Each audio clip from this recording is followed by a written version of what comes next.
Allah knows what response to send when.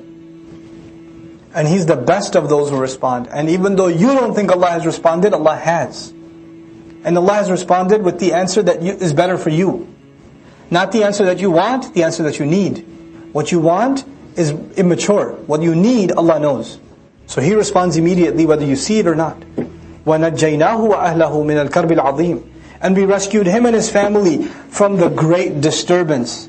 A disturbance that brings about distress and sadness and fears called karb. وَجَعَلْنَا ذُرِّيَّتَهُ هُمُ الْبَاقِينَ. And we made his offspring, them the only ones. This is hasr because of whom? The ones that remain. In other words, even though other people were boarded onto the ship, and other believers survived too, what we're learning here from Allah Azza wa Jalla is that their generations didn't survive.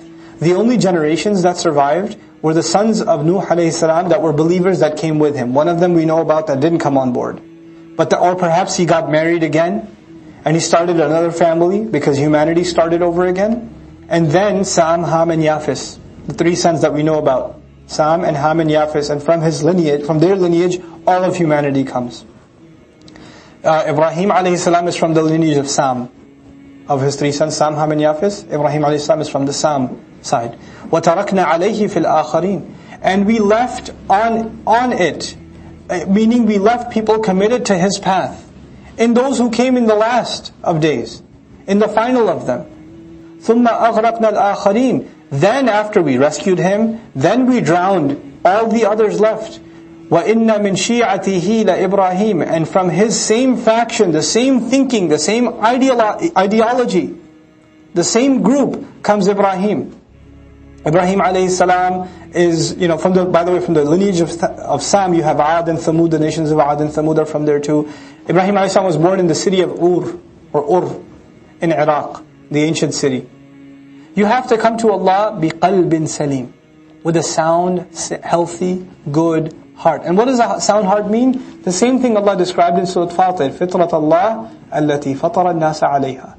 The molding, the carving of Allah, the nature, the good nature He created in you, that He poured into you when you were like 120 days in the womb of your mother.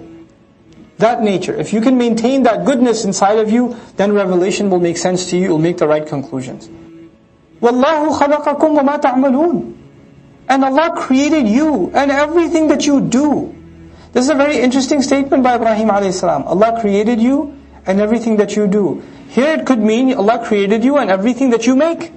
Because what you do is you make idols. Allah created your idols too.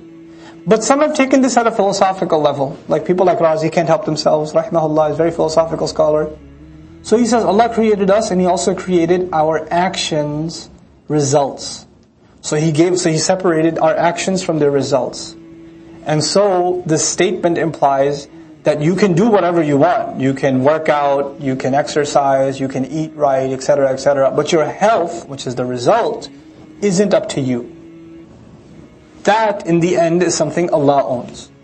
وَاللَّهُ خَلَقَكُمْ وَمَا تَعْمَلُونَ. So the action may be yours, but the results are a creation of Allah.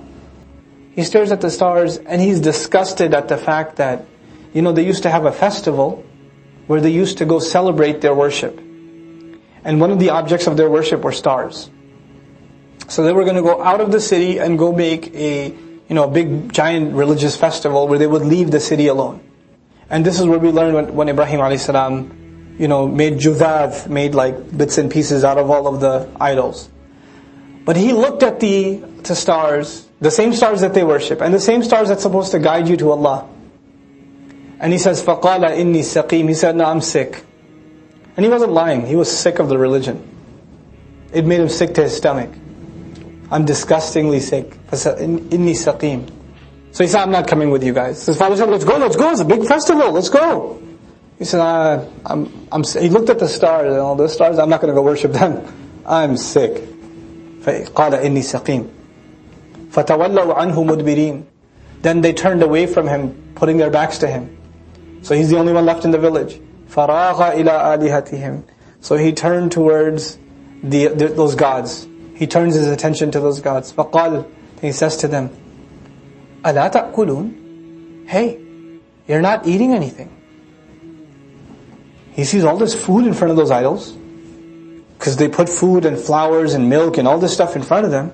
And he goes to the idol face to face. He goes, hey, you're not eating? You're not going to eat? Malakum? What's wrong with you? La tantiqun? You can't say anything? You don't talk back? He's expressing his frustration. Clearly he's a young man at the time. Clearly. فَرَاغَ عَلَيْهِمْ ضَرْبًا. Then he turned around and he smacked one of them. بِالْيَمِينِ. With his right hand.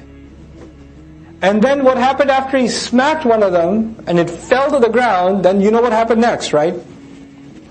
Then he went to town on it, and we've already read about that. So Allah just alludes to the fact that first he talked to them first. Like, hey, you look hungry.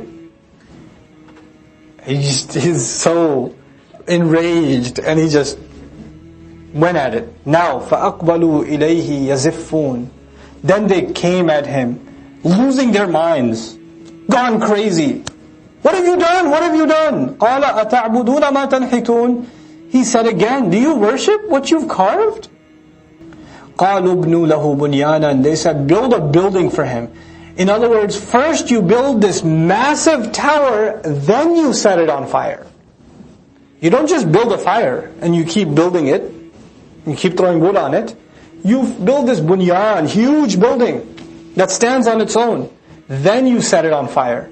فَأَلْقُوهُ فِي الْجَحِيمِ. Then throw him into the loud flame. Once you set it on fire, the fire itself will be so loud it'll sound like a roar. Then you throw him in it.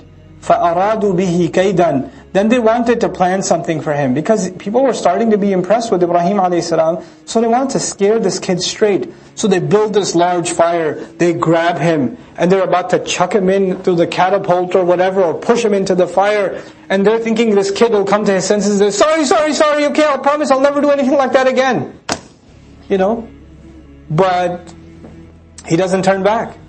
فَجَعَلْنَاهُمُ الْأَسْفَلِينَ. Then He made them the lowest, which Allah keeps ambiguous from us what He did with them. Allah just tells us He made them the lowest, which means they were humiliated. It could also mean that they sunk, they were killed, we don't know. But we do know that Ibrahim a.s. escaped.